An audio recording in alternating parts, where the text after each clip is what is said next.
Bon, j'ai quelque chose à vous dire. En ce moment, il y a une vidéo qui tourne sur les choses que les gens auraient aimé savoir avant de commencer la muscu. Alors, je vais vous dire ce que moi, j'aurais aimé savoir avant de commencer ce sport. En fait, j'ai une jambe plus courte que l'autre. Alors, c'est pas énorme en fait, hein. J'ai 7 millimètres. Mais au final, pour faire de la muscu intense tous les jours, ça commence à faire beaucoup. Et je ne le savais pas. Donc, je me suis entraînée pendant 4 ans comme une bourrine avec ce déséquilibre du bassin.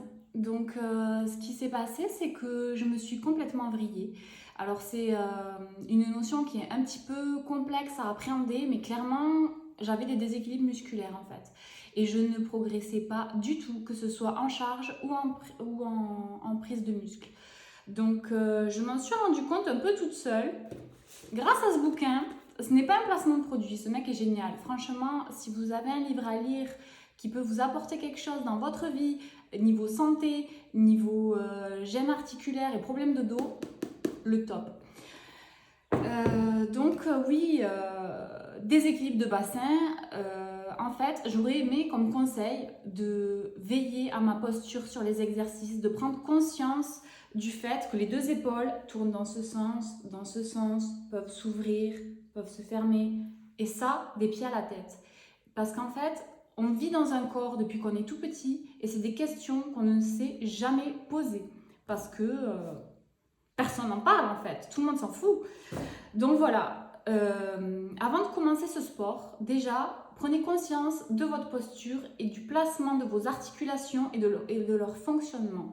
Ensuite, ce qui peut être super intéressant, c'est de faire un bilan postural, voire un bilan podologique.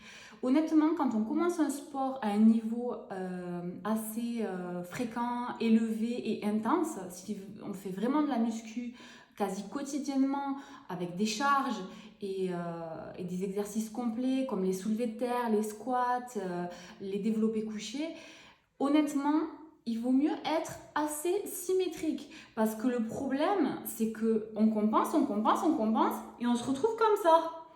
C'est ce qui m'est arrivé. Donc voilà, je vous conseille vraiment de faire cette petite étude sur vous-même. Ça prend du temps, mais c'est hyper important. Parce qu'au final, moi, j'ai perdu 4 ans à m'entraîner sans semelle. Si j'avais su ça avant de commencer la muscu, j'aurais porté des semelles. Aujourd'hui, j'aurais un niveau 10 fois plus élevé en fait. Donc vous verrez à droite ma radio du bassin et des jambes, mon plancher pelvien, c'est cadeau. Et du coup, voilà, franchement, prenez soin de vous et veillez à avoir une posture relativement correcte, on va dire, au quotidien et surtout sur vos exercices de muscu.